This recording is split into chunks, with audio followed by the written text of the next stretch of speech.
Hi everybody, and welcome back to Philosophy of the Paranormal with me, Dr. Josh Redstone, and this is the last lecture until we get to the special topics. And we're going to talk about anomalistic psychology today and how it compares to parapsychology.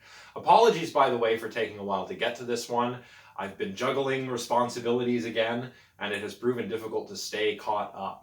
So, today's lecture probably won't be super long, and in any case you don't have to write a critical response about any of this stuff, but it is interesting to talk about, and certainly some of the things we'll talk about today should be kept in mind as you write your paper and as you reflect on what you've learned in this class, or as you reflect on what you will learn in the special topics lectures. So, with all of that said, let's get started and take a look at what anomalistic psychology is. Now today, we're going to be drawing from a paper called Teaching Anomalistic Psychology by Warren Jones and Leonard Zusne. I think I'm pronouncing that right, Zusne or Zusne. So I'm going to kind of walk you through this reading, and we'll reflect as we go on how some of the ideas contained in this paper pertain to this very class. So let's get into it. On slide number 4, we find, as we begin reading here and as we begin reading the actual paper, we find that the authors start out by pointing out that what they call anomalistic beliefs, which include the kinds of things that we're studying in this class. So the paranormal, the supernatural, and belief in such, but also superstitions or belief in the occult, right? These are anomalistic beliefs. They point out that these have largely been viewed, at least up until the writing of this paper, as educational problems.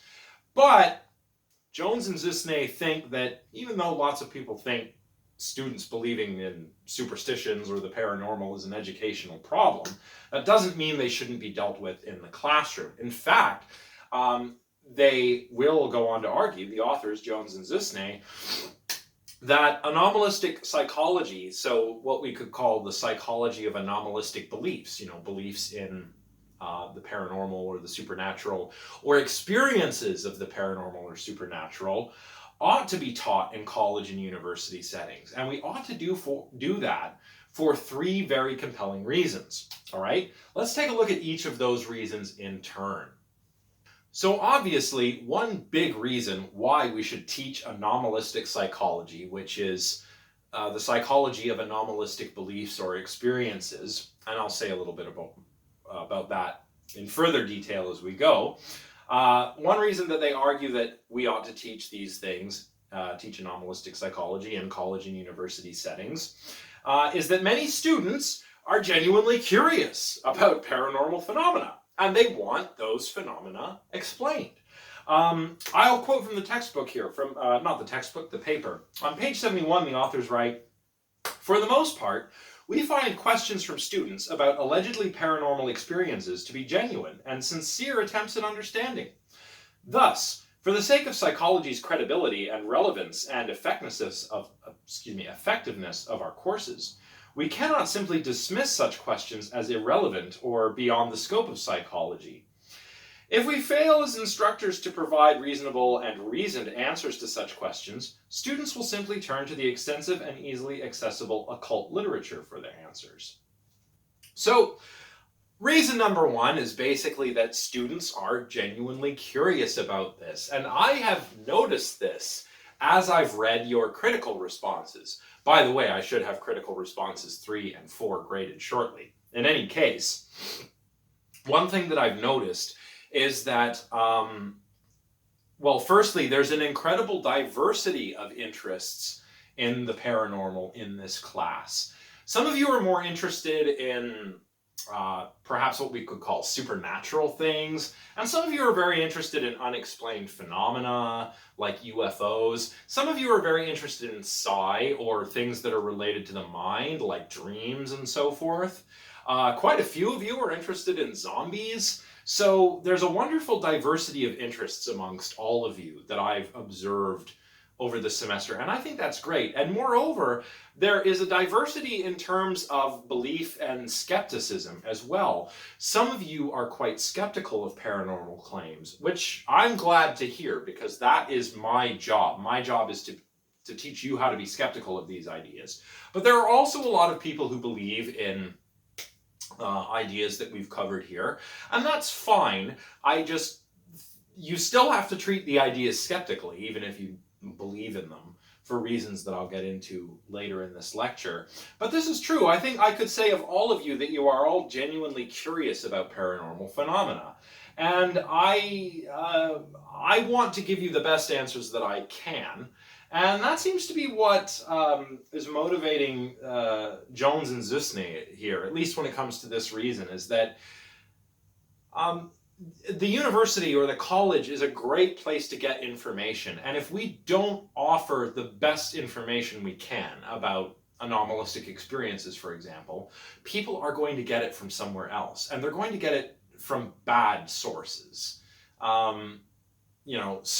Books written by alleged purported psychics or something, right? As opposed to actual psychologists and cognitive scientists who study the mind. So that's reason number one. What's reason number two? Let's take a look. There are courses and even entire degree programs on parapsychology at some universities. That's fine.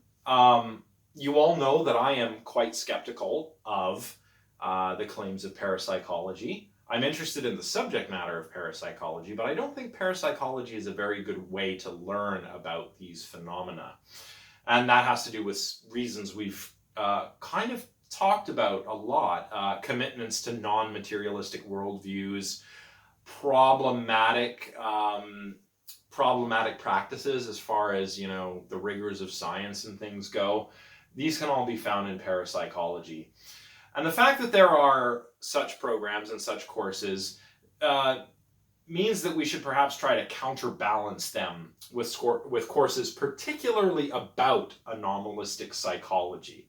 Now, the authors on page 78 write, quote, "The information we have been able to assemble indicates that although there are courses that are taught by departments of philosophy, physics, and others on clear thinking, fads, and fallacies in science and pseudoscience, and the like, only some 12 or 13 courses in as many institutions of higher learning are taught by psychologists on topics that could be described as anomalistic psychology." So we have parapsychology courses, which are usually not very skeptical, scientifically problematic. Nowadays, parapsychology is regarded as a pseudoscience. And we need to counterbalance students' exposure to these ideas. This is what the authors are saying. But there's a problem. We do have lots of courses on critical thinking, courses in physics departments, courses in philosophy departments. Perhaps some of you have taken such a course before. I had to take a course like that when I was an undergraduate, when I was studying philosophy, in fact. But these courses are not specifically tailored toward parapsychology or the paranormal. They're not tailored towards them in the way that I've tried to make this class tailored towards them, where we sort of critically and skeptically analyze paranormal claims, concepts, ideas, methodologies, and so forth, right? So another reason why we should include anomalistic psychology is we need specifically anomalistic psychological courses to not counter, but provide balance so that students have the tools to critically assess some of the claims they're learning about from parapsychology. And the third reason, we all want to see, including the authors of this paper, we all want to see psychology become a genuine and complete science of behavior and experience. And the simple matter here is that if we do not teach about or conduct research into anomalistic psychology, that is, anomalistic experiences or anomalistic beliefs, then psychology will always be an incomplete science. So, to quote from page 78 again, to the student, telepathy, faith healing, or psychokinesis are eminently psychological topics. To ignore the psychology of anomalies is to have an incomplete psychology. So yes, maybe there is no such thing as telepathy or psychokinesis or faith healing. But people do, for whatever reason, believe in these things. We've seen this when taken a look at some of the materials drawn from Blackmore's book, particularly ESP and PK, we've seen how prevalent beliefs in ESP and telepathy and clairvoyance and precognition actually are. And belief in UFOs and belief in astrology, belief in those things is similarly high amongst people in the West. So, a lot of people believe in these kinds of anomalistic phenomena, or parapsychological or paranormal phenomena. And a lot of people have had experiences that they explain in terms of this, right? A lot of people, even if you take a simple example like deja vu, a lot of people have experienced a sense of deja vu. A lot of people might have had what appeared to be a precognitive dream, or believes that they've experienced some kind of psychical phenomenon, right? Even if these phenomena are not real, people's beliefs in them and people's experiences of them are real experiences.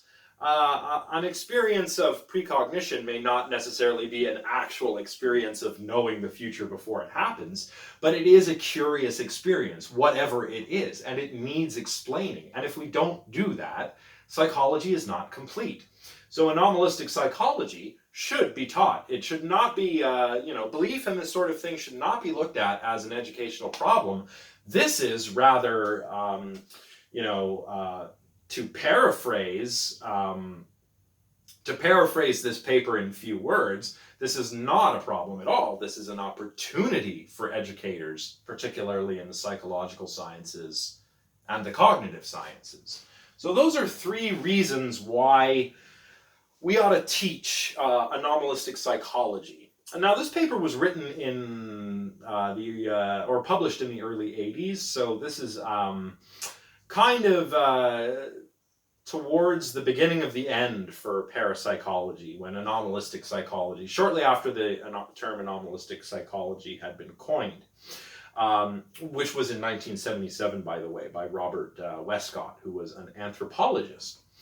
So, we've got students who are curious about things like this. We've got students who believe in things like this, or who perhaps have had some kind of anomalistic or paranormal experience. So we should teach about them. Students are generally curious about this stuff. And the approach taken towards some of this material that you find in the news and entertainment media can be a little bit antagonistic.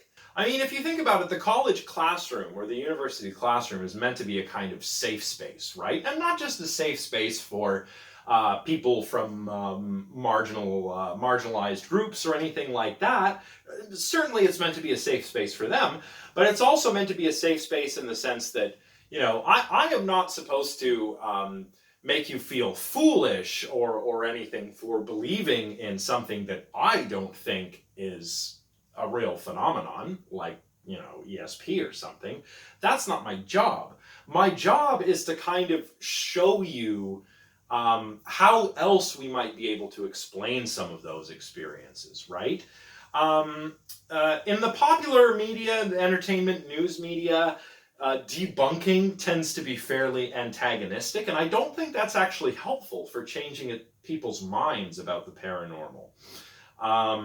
If someone really believes in the paranormal and you just say, it's all bullshit, they're not going to listen to you. But if you, explain it like, hey, have you thought about this or this? And, you kind of let the student feel around all these different ideas on their own without ridicule or judgment. That's the idea, right? And I think that can be done, and indeed that's what I've tried to do here. So lots of reasons why we should teach anomalistic psychology rather than parapsychology. But you know what? I haven't really said much about, not parapsychology, I haven't said much about anomalistic psychology other than that it studies anomalistic psychological states. So why don't we talk a little bit more about what anomalistic psychology actually is and how it is different from parapsychology. So as I mentioned, anomalistic psychology studies anomalistic psychological states. Well, what are those? Well, they are the kinds of things that people have really experienced throughout history, things that we could call abnormal states. Precognitive dreams, cases of miraculous healing, sleepwalking, and automatic behaviors, as well as cases of severe psychopathology, to quote from page 78, are all examples of these abnormal states. Now, in the past, we would often ascribe these things to some supernatural cause. Just think, for example, of mental illness or psychopathology. In the past, this may have been explained as the result of some sort of demonic possession, right? Or a bad spirit, perhaps. Or perhaps the result of some kind of black magic, right? But we nowadays understand that these are abnormal psychological states and that we can treat them, right? This is why, if you go to the doctor nowadays and you've been feeling a little anxious, perhaps due to the present situation in the world, the doctor will perhaps give you a questionnaire or prescribe some medication or recommend that you go to counseling instead of performing an exorcism. Although there are some people that still perform exorcisms. We understand that these are abnormal psychological states that can be treated. But there are other abnormal cases that are kind of like abnormal or anomalous in a different way, right? They're not like mental illnesses or personality disorders or cases of brain damage or whatever. They are anomalous in the sense that they seem to violate our understanding of how the world works. These kinds of fundamental assumptions or fundamental principles that we have about causality, space and time, how all of that works. Now, these kinds of things are often still attributed to paranormal or supernatural causes.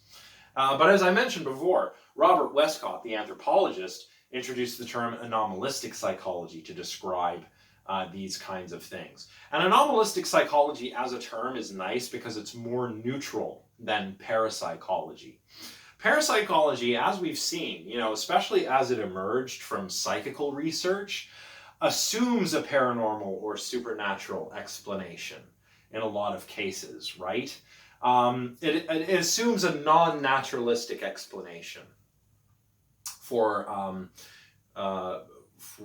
strange coincidences, perhaps like deja vu, or the kinds of examples of the uncanny that Freud gives, a parapsychologist might understand in terms of psychic powers or something, right? An anomalistic psychologist would say, well, I don't think it's psychic powers that are at play, but there is something interesting going on, and we can explain it in naturalistic terms. We can explain why these things seem to violate these assumptions about how things work, how the natural world works. So to quote from page 79, and this is on slide 8 if you're following along, anomalistic psychology is concerned with claims that certain psychological phenomena are inexplicable in terms of orthodox science. So orthodox science would be the natural sciences, the social scientists. Parapsychologists often make claims that these sciences cannot explain certain phenomena like ESP or precognition. They violate these fundamental assumptions or limiting principles of naturalism, as they're called in the paper. These limiting principles could be anything from cause and effect to the way we can know about the contents of other minds. Think of it this way. ESP or precognition are two good examples we could use here. ESP violates a limiting principle. ESP violates the way that we know we can understand the contents of another person's mind. There is indeed a phenomenon called mind reading, but it's not spooky. Mind reading is just how I use your speech and behavior and facial expressions to work out what you're thinking.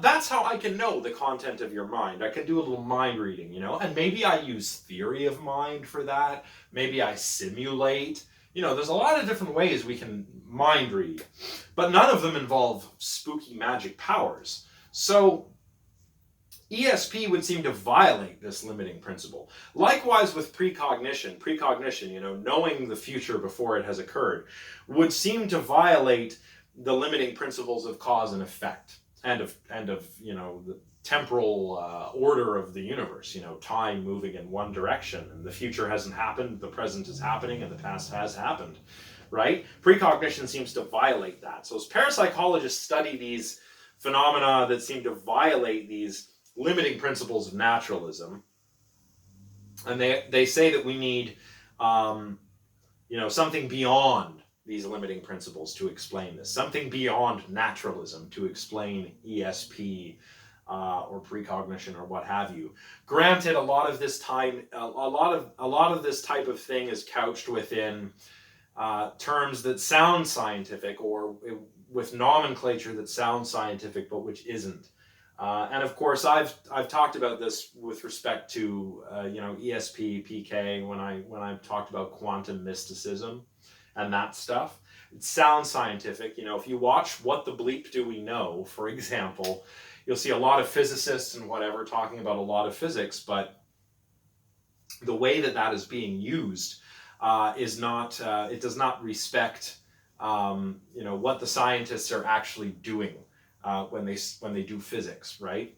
So anyway, anomalistic psychology applies the scientific method to these claims. It doesn't make these strong claims about non-naturalistic mechanisms like parapsychology does. It uses the scientific method and scientific principles. So it assumes that things like ESP and PK and precognition can all be explained naturalistically. Either something interesting was going on, it just wasn't really ESP, for example, or sometimes they can be explained as non-phenomena. We can explain what is really happening and why it seemed like it's something else that's happening. There's no way ESP going on. It's just this mundane mental process, perhaps, or nothing at all of interest, perhaps. Anomalistic psychology is really kind of what I've tried to do a little bit with this class. Now, what I mean is we've been taking paranormal claims seriously in this class, but we've been evaluating them skeptically and critically using the limiting principles of naturalism.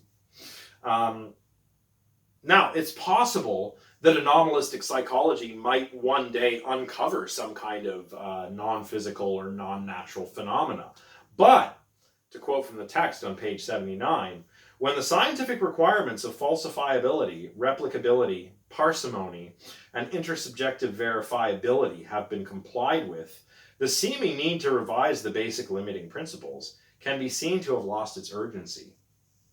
In other words, anomalistic psychologists stick with these requirements: falsifiability, replicability, parsimony, and intersubjective verifiability.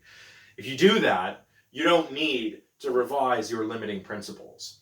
Parapsychology, more often than not, goes straight for revising the limiting principles, and sometimes violates one or more of these scientific requirements. And let's just go through these scientific requirements. Falsifiability is the idea that whatever theory or hypothesis you are testing, it must, in principle, as you test it, be possible to prove your model, your theory, or your hypothesis wrong. So what scientists do is they don't try to verify, they try and falsify, they try and disprove their own explanations for things. Replicability is the idea that I can replicate another person's experiment, see if I get similar results. Parsimony, I've talked about parsimony. This has a lot to do with Occam's razor. Simpler explanations are better. If you have two theories, one of which is very simple and one of which is very complicated, and they both have the same explanatory power, go with the simpler theory. It's probably the correct one. Finally, intersubjective verifiability. This is a little more complicated, but kind of gets into the whole idea of a community of scientists doing peer review and collaborating and whatnot. Unfortunately, what tends to happen in parapsychology is that one or more of these is flouted, and they go straight for trying to revise one of the limiting principles of naturalism, like, how minds work or how time works. Or whether mind is a fundamental substance of the universe or something, right? So yeah, it's not to say that we don't ever do that in science. It's just that the evidence has to be really strong for us to do that. Extraordinary claims require extraordinary evidence and all of that, right? Further, the authors maintain that all of psychology really touches upon anomalistic psychology, and they've got a list on page 79 to kind of illustrate this. For psychology and the scientific method, you could talk about critical assessment of research of anomalistic phenomena. Physiological psychology touches on elements of psychology that are important for understanding faith healing, belief in psychic surgery, firewalking, walking on hot coals, that kind of thing. Perception and psychophysics is very important for understanding misperceptions as they occur in, the audiences of stage magic shows or of psychic con artists, right? There are many more examples. You can kind of run through them on your own on page 79, and I recommend you do. This is all just to show that, all of these different psychological phenomena viewed from one perspective or another can count as anomalistic psychology. So, of course, most psychologists don't believe in the paranormal. So things like ESP or psychokinesis and a lot of the other things we've taken a look at in the class aren't real, so we shouldn't bother with them in the classroom. But the authors of this paper think that view is a little bit wrong-headed. As I said before, even if paranormal phenomena are not real, people's experiences are real. Real in the sense that they deserve study and understanding. So psychologists, you could say, have a responsibility to understand anomalistic psychology and to be able to offer naturalistic explanations of anomalistic psychology to their students. Also, simply passing over this stuff or dismissing it or trying to debunk it doesn't really dispel people's false beliefs when it comes to belief in the paranormal. So we shouldn't ignore this stuff. We should take it seriously and we should really try and explain it. How would we do that? Well, that's what the authors are going to talk about next. So let's take a look at that, picking up on slide number 10. All right, so how should we teach anomalistic psychology according to Zosny and Jones here? Well, they think it ought to be presented in a way that's not just debunking or antagonizing or making sweeping claims about how all psychics are frauds or whatever, right? Rather, what we should do as teachers of anomalistic psychology is try and just use scientific approaches, show the students these scientific approaches and how they can explain the anomalistic features of the human psyche. So, I guess, well, show rather than tell. That's not quite right. But it's good to let the evidence kind of speak for itself. And psychologists are good at this kind of thing, right? Like psychologists and other cognitive scientists like empirical evidence. I love empirical evidence. And it has to be presented in the right way. But before we get too deep into this, this actually raises an interesting ethical question, which the authors try and deal with next. Should teachers try and change their students' beliefs? Is that what we're doing here?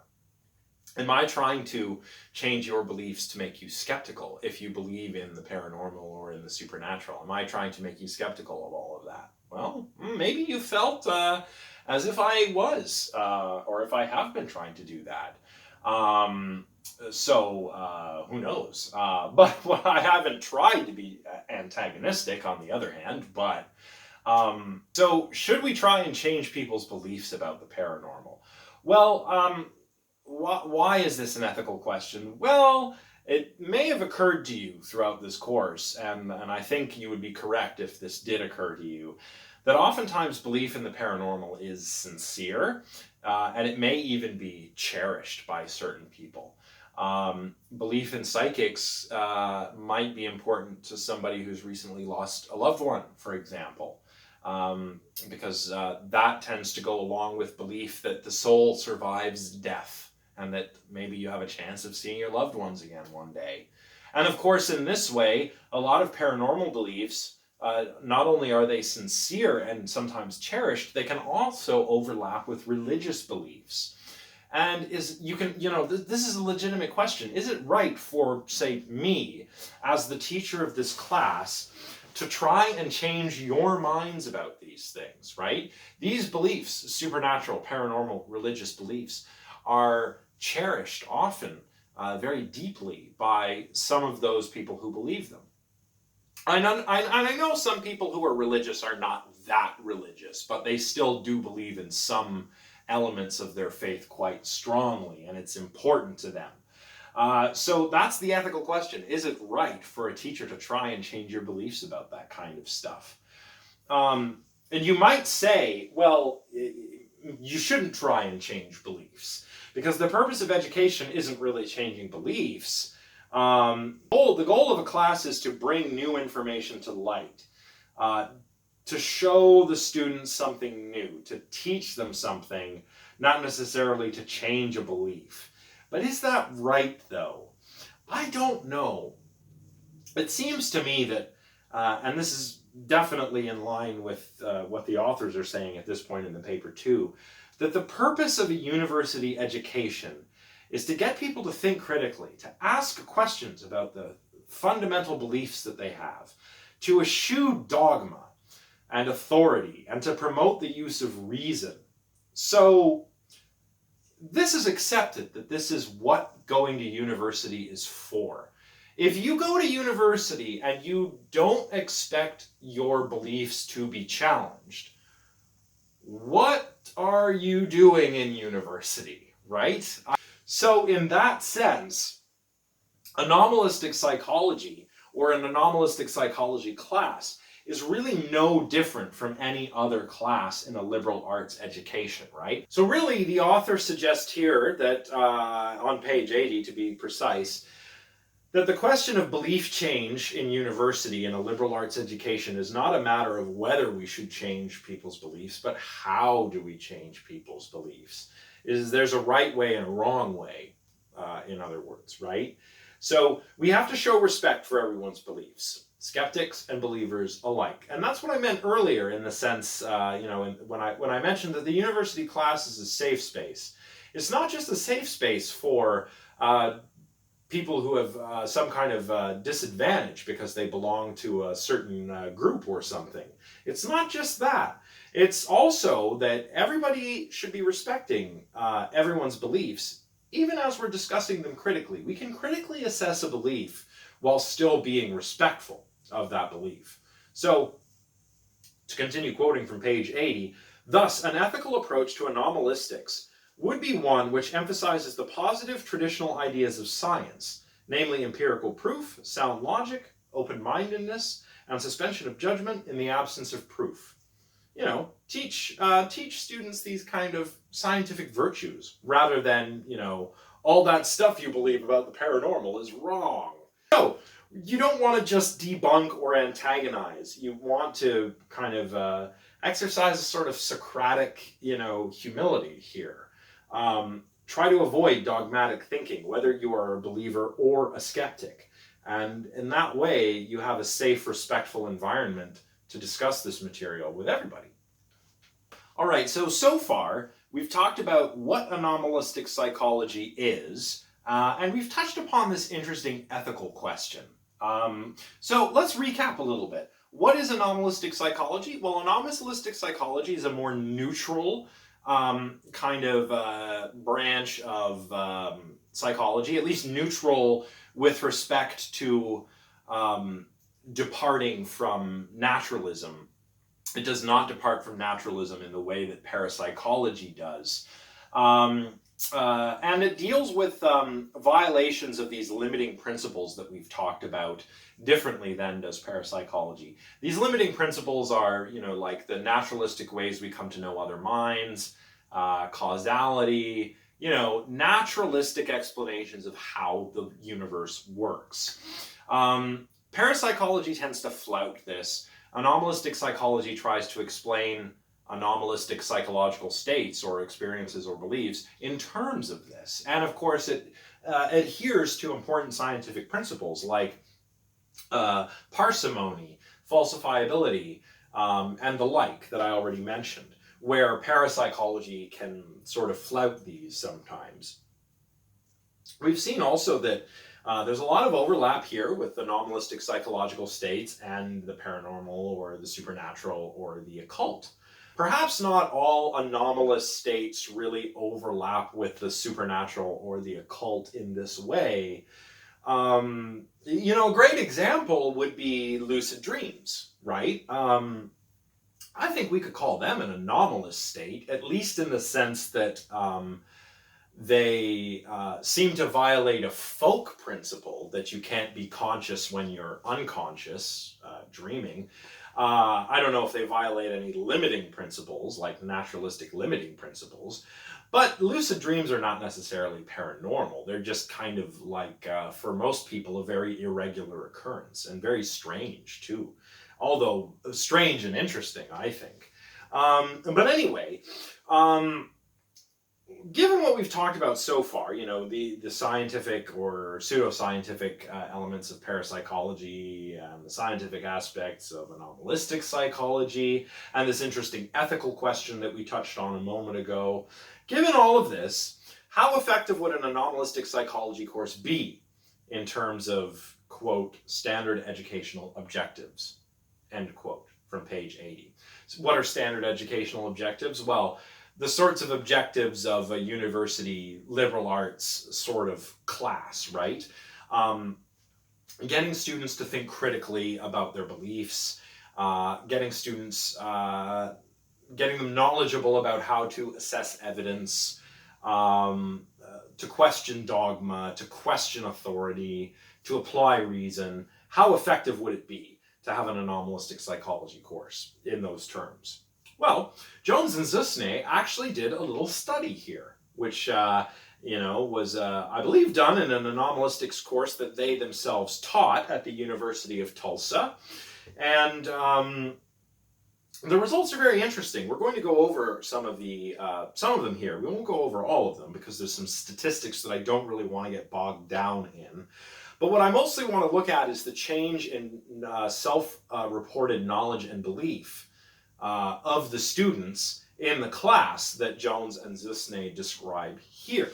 So I start describing the study on slide 13 if you're following along. But basically, Jones and Zusne collected data from a class on anomalistics that they were teaching, and they used a number of different measures. They used something called the belief in the paranormal scale, which Jones, along with Russell and Nickel, developed in the late 70s. And they use this to measure their students' paranormal beliefs. What do they believe in? How strongly do they believe in it? That sort of thing. These types of scales are typically like Likert type scales, where you have, rate your agreement or disagreement with a statement, from a level of 1 to 5, where 1 is completely disagree and 5 is completely agree, like that. They also use some item matching and completion tasks that Zusne designed to collect the students' knowledge of the paranormal. And each of these tools was completed during the start of the course, and then again at the end of the course. So the initial survey at the beginning of the class revealed that 86% of the students had belief scores that were above the normative mean. So above the mean in this study on the belief in the paranormal scale. And 54% of the students had belief scores that were 1 standard deviation above the mean. So pretty significant there. 50% of the students reported having had a paranormal experience. Interesting. 52% reported having attempted to facilitate a paranormal experience, by having a Ouija board session, say, or a tarot card reading. The students who reported a paranormal experience, or more than one experience, scored significantly higher on the belief in paranormal scale than those who didn't report paranormal experiences. That's pretty much in line with what I would expect. And moreover, the students who attempted to facilitate paranormal experiences were stronger believers in the paranormal than those who didn't attempt to facilitate such an experience. In other words, the students in this class that had Ouija board sessions and so on had stronger beliefs than did those who had never tried to communicate with the dead with a with a Ouija board or something, right? So those are interesting. Now that's all to do with the students' beliefs in the paranormal. But what about students' knowledge of the paranormal? Most of the students, it was found, were not really that well informed about objective facts concerning the paranormal. In fact, raw scores on a pre-knowledge test ranged from 3 to 30 out of a possible 104 when it came to testing people on objective facts about paranormal phenomena.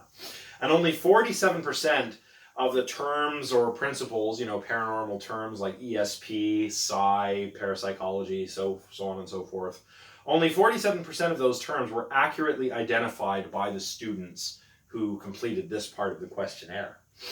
But students with higher belief scores did seem to do a little better on the pre-knowledge test, but the scores weren't really reliable. So we won't put too much stock in that. These tests were given before the class really got underway. Once the class did get underway, the students learned about a lot of the same things that we've learned about in this class, like ESP and PK, and some things that we haven't covered, like the occult, for example.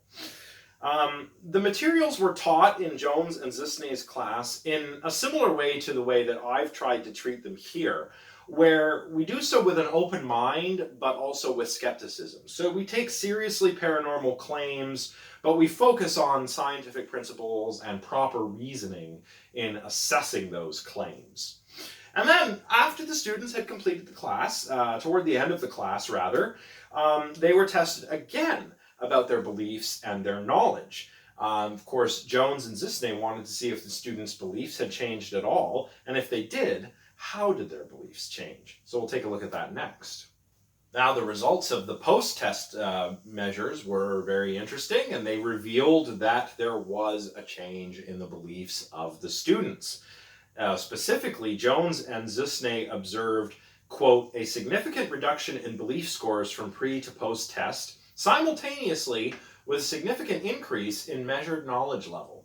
So belief in the paranormal went down, and knowledge of objective facts surrounding the paranormal, like the history of spiritualism, for example, went up. The most extensively covered topic in their class, by the way, was parapsychology, and this is where the most extensive belief change occurred. In fact, belief changes occurred on 7 out of a total of 8 ESP items on their belief questionnaire, belief in the paranormal questionnaire. So that's a change of 87.5%. It's a big change. Significant changes occurred in only 8 of the remaining 17 items that looked at other anomalistic phenomena, so UFOs or things like that. And this suggests to Jones and Zisney that the belief change was actually selective.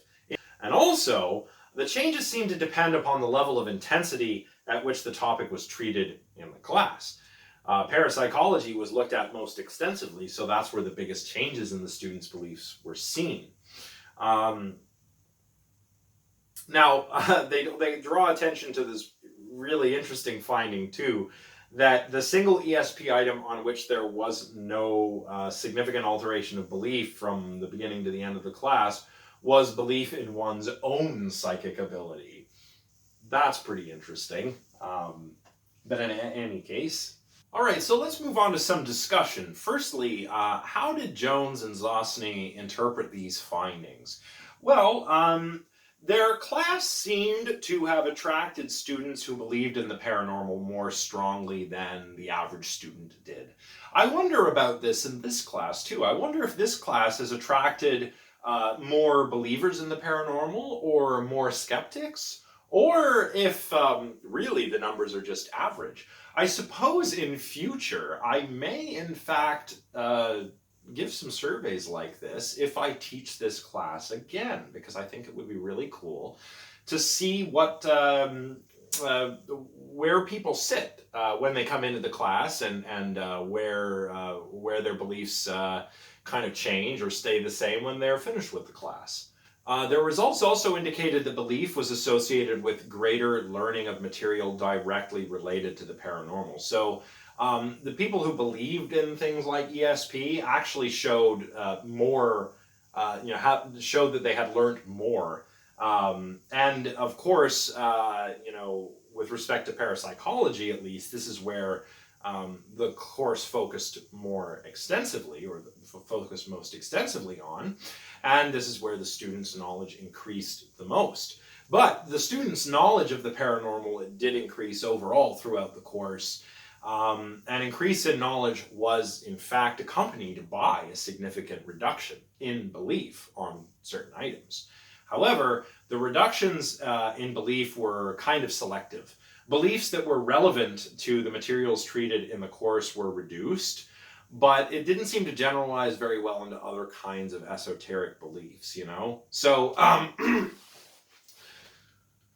for example, we've talked a lot about ESP and psychical research and parapsychology. So maybe you started out as a believer in those, and now you're a skeptic. But because we haven't treated other esoteric beliefs like, cryptozoology, perhaps you are still a little bit more open-minded when it comes to cryptozoology and, Bigfoot and the Loch Ness Monster and all of that stuff. It could be. Or maybe not. I would actually really like to hear from all of you regarding this. How does what is described in the results of this study, how does this match up with your experience in this class? Have your beliefs changed, or have they stayed the same? Or have they perhaps even become stronger? Maybe you believe in the paranormal more strongly than before you started. That hasn't really been the goal of this class, but hey, maybe that's how you feel, or that's what you think, so that's fine. I'd love to hear about it. Jones and Zosny conclude that presenting scientifically sound information about the paranormal, even to people who believe in the paranormal, is, quote, not the completely hopeless task one might imagine it to be. So the results further showed that the believers in their class were susceptible to belief change. So they weren't these fuzzy-headed intellectual bigots that some skeptics might have made them out to be. And I don't believe that's true either. I don't believe that because you may believe in the paranormal that you are fuzzy-headed. It's just the fact of the matter that you have access to this kind of information earlier than you do information on how science works oftentimes, and it's normal. A lot of these beliefs are cultural or overlap with religion or folklore, and it's normal to have them in that sense. So I don't think you're fuzzy-headed if you believe in any of this stuff, right? But they also think that there's good reason from this study to think that anomalistic psychology can succeed as part of a university psychology curriculum, because the knowledge can be effectively imparted. Knowledge about anomalistic psychology can be effectively imparted, and it can change people's beliefs. So it's not hopeless, it's not pointless, it's important to talk about this stuff in psychology, and I would say in the cognitive sciences in general. And that's really why I jumped at the opportunity to teach this class. But anyway, when it comes to this class, a couple things I want to say. There are no more critical responses that you have to complete. So you don't have to write about this, although perhaps you're writing an essay on this topic. But whatever you're writing about and whatever the future may hold for you, I'd like you to reflect on these things, and maybe even let me know if you feel like it in the comments section or over Discord. Let me know if your beliefs have changed during this class. Do you feel like you know more about the paranormal now? And if you do you feel like you believe in paranormal phenomena more or less than you did before? Or have your beliefs not changed at all? I'd love to hear about that. If you're a believer, do you feel more knowledgeable? Or if you're a skeptic, were you already knowledgeable? And is that why you were skeptical? Again, I'm curious to hear from everybody here.